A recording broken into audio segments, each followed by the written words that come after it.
ជំរាបសួរលោកអ្នកបងប្អូនខ្ញុំបាទមនសុគៀតបានត្រឡប់មកវិញដើម្បីនឹង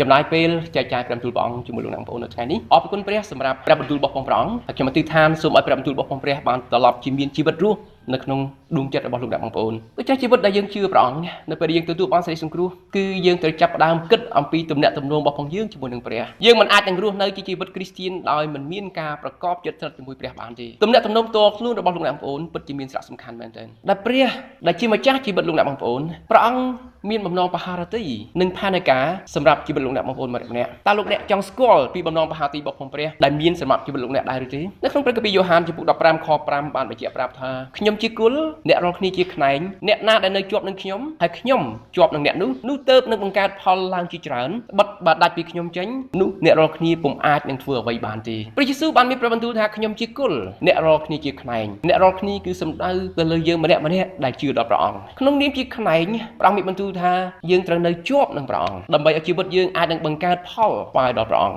គលោកអ្នកបងប្អូនមិនអាចនឹងរស់នៅហើយមិនខ្វាយខ្វល់គិតគូរអំពីទំនាក់ទំនងផ្ទាល់ខ្លួនជាមួយព្រះបានទេលោកអ្នកត្រូវតែគិតអំពីទំនាក់ទំនងផ្ទាល់ខ្លួនរបស់លោកអ្នកជាមួយនឹងព្រះលោកអ្នកមិនអាចរស់នៅដោយឯករាជ្យមិនពឹងផ្អែកលើព្រះនៅក្នុងការរស់នៅបានទេជីវិតរបស់លោកអ្នកនឹងមិនមានផលផ្លែថ្វាយព្រះឡើយបើមិននៅជាប់នឹងគុលគឺជាព្រះយេស៊ូវផលផ្លែនៃជីវិតលោកអ្នកគឺអាស្រ័យលើទំនាក់ទំនងផ្ទាល់ខ្លួនរបស់លោកអ្នកជាមួយនឹងព្រះជាការពិតលទ្ធផលនៃជីវិតលោកអ្នកបងប្អូនទាំងអស់ដែលបានជាយ៉ាងណាគឺអាស្រ័យទៅលើទំនាក់ទំនងផ្ទាល់ខ្លួនរបស់លោកអ្នកជាមួយនឹងព្រះព្រះគម្ពីររ៉ូមចំពុក12ខ1បានបញ្ជាក់ប្រាប់ថាដូច្នេះបងប្អូនអើយខ្ញុំទូមានអ្នករាល់គ្នាដោយសេចក្តីមេត្តាករុណានៃព្រះឲ្យបានថ្វាយរូបកាយទុកជាយ៉ាញ់បូជារសហើយបរិសុទ្ធដែលគួរប្រហារតីដល់ព្រះជាការគោរពនៃអ្នករាល់គ្នាដែលមានទំនងគ្រីស្ទានជាច្រើនមិនបានស្គាល់ពីបំណងបហារតីរបស់ព្រះដែលមានសម្រាប់ជីវិតពួកគេឡើយតើលោកអ្នកស្គាល់បំណងបហារតីព្រះដែលមានសម្រាប់ជីវិតលោកអ្នកដែរឬទេដើម្បីឲ្យលោកអ្នកបានស្គាល់ពីបំណងបហារតីរបស់ព្រះសម្រាប់ជីវិតលោកអ្នកទី1លោកអ្នកត្រូវតែបដិញ្ញាចិត្តរស់នៅថ្វាយព្រះលោកអ្នកត្រូវបដិញ្ញាចិត្តថ្វាយរូបកាយទុកជាយ៉ាញ់បូជារសហើយបរិសុទ្ធដល់ព្រះលោកអ្នកត្រូវតែបដិញ្ញាចិត្តនៅចំពោះព្រះថាព្រះអង្គអើយទូបង្គំបដិញ្ញាចិត្តរស់នៅថ្វាយទ្រង់ទូបង្គំ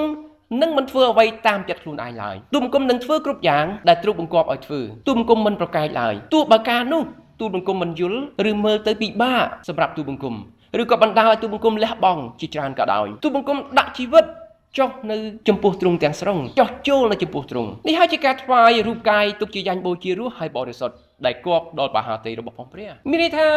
ាលោកអ្នកបងប្អូនត្រូវតែបដិញ្ញាចិត្តរស់នៅថ្វាយព្រះទើបលោកអ្នកមានឱកាសដើម្បីស្គាល់ពីបំណងបហារទីរបស់ព្រះដែលមានសម្រាប់ជីវិតលោកអ្នកបងប្អូនទី2លោកអ្នកត្រូវឲ្យគំនិតរបស់លោកអ្នកបានកែជាថ្មីឡើងព្រះគម្ពីររ៉ូមចំពុក12ខ2កុំឲ្យត្រាប់តាមសម័យនេះឡើយជួឲ្យអ្នករាល់គ្នាបានផ្លាស់ប្ដូរវិញដោយគំនិតបានកែជាថ្មីឡើងដើម្បីនឹងអាចមើលឲ្យបានស្គាល់បំណងបហារទីនៃព្រះដែលល្អស្រួលទទួ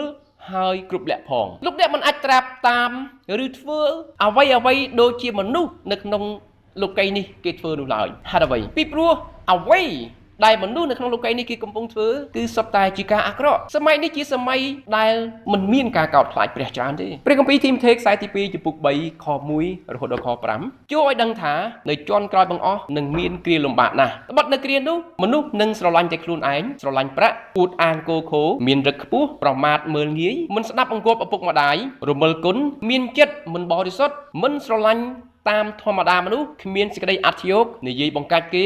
មិនចេះទប់ចិត្តមានចិត្តសាហាវមិនចូលចិត្តនឹងការល្អក្បត់គេឥតបើគិតមានចិត្តធំហើយចូលចិត្តនឹងលបែងលេងជាជាងព្រះគេមានឫកពាជាអ្នកគោរពប្រតិបត្តិដល់ព្រះប៉ុន្តែមិនព្រមទទួលស្គាល់ព្រះចេស្តាដែលមកដោយការគោរពប្រតិបត្តិនោះទេចូលបែរពីពួកមនុស្សយ៉ាងនោះចេញព្រឹកពីអេផេសូចំពុក5ខ1ដូច្នេះចូលត្រាប់តាមព្រះដូចជាកូនស្ងួនភ្ងាលោកអ្នកត្រូវតែមានគំនិតបានកែជាថ្មីឡើងតើគំនិតរបស់លោកអ្នកបានកែជាថ្មីឡើងដោយរបៀបណាគំនិតរបស់លោកអ្នកបានកែជាថ្មីឡើងដោយសារព្រះបន្ទូលព្រះដើម្បីនឹងអាចលោមើលឲ្យបានស្គាល់បំណងបហារទីនៃព្រះដែលល្អស្រួលទទួលហើយគ្រប់លក្ខផងមនុស្សភាគច្រើនមិនបានស្គាល់ពីបំណងបហារទីរបស់ព្រះដែលល្អស្រួលទទួលហើយគ្រប់លក្ខផងពីព្រោះគេមិនបានថ្វាយរូបកាយទុកជាយ៉ាញ់បូជារូបហើយបរិសុទ្ធដែលគប់ដល់បហារទីរបស់ព្រះពួកគេមិនបានបដិញ្ញាចិត្តដើម្បីរស់នៅថ្វាយព្រះពួកគេបណ្ដោយជីវិតឲ្យរស់នៅពឹងលើខ្លួនឯងមិនពឹងលើព្រះពួកគេមិនបានឲ្យគំនិតបានកែជាថ្មីដោយសារព្រះបន្ទូលរបស់ផងព្រះហើយពួកគេមិនបានអនុញ្ញាតឲ្យព្រះបន្ទូលរបស់ផងព្រះ លាងសម្អាតពួកគេឲ្យបានបរិសុទ្ធតើលោកអ្នកបងប្អូនចង់ស្គាល់បំណងមហាទីបុកផងព្រះដែលមានសម្រាប់ជីវិតលោកអ្នកដែរឬទេសូមថ្វាយរូបកាយទុកជាយ៉ាញ់បូជារូបឲ្យបរិសុទ្ធនៅចំពោះព្រះបដិញ្ញាចិត្តរស់នៅថ្វាយព្រះចុះជួអនុញ្ញាតឲ្យព្រះបន្ទូលរបស់ព្រះកែកំណត់លោកអ្នកជាថ្មីឡើងជួកុំត្រាប់តាមសម័យនេះឡើយជួត្រាប់តាមព្រះដូចជាកូនស្ងួនភ្ងាចុះដូច្នេះលោកអ្នកបងប្អូនព្រះអង្គចង់មានផែនការនិងគោលបំណងសម្រាប់ជីវិតលោកអ្នកបងប្អូនបងមានផែនការនិងគោលបំណងសម្រាប់ជីវិតលោកអ្នកបងប្អូនត្រូវតែគិតអំពីទំនាក់ទំនងតខ្លួនជាមួយនឹងព្រះដើម្បីឲ្យ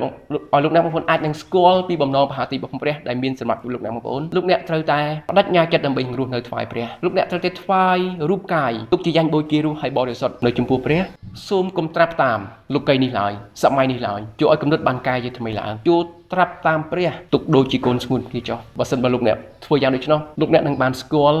ពីបំណងមហាទីបុកព្រះដែលមានសម្រាប់បងប្អូនដែលល្អស្រួលទទួលហើយគ្រប់លក្ខផងអរគុណព្រះសម្រាប់បងប្អូនដែលបានចំណាយពេលស្ដាប់ព្រះបន្ទូលព្រះអង្គនៅថ្ងៃនេះសូមព្រះដ៏មានប្រជញ្ញគង់នៅប្រទានពរដល់លោកបងប្អូនសូមអរគុណ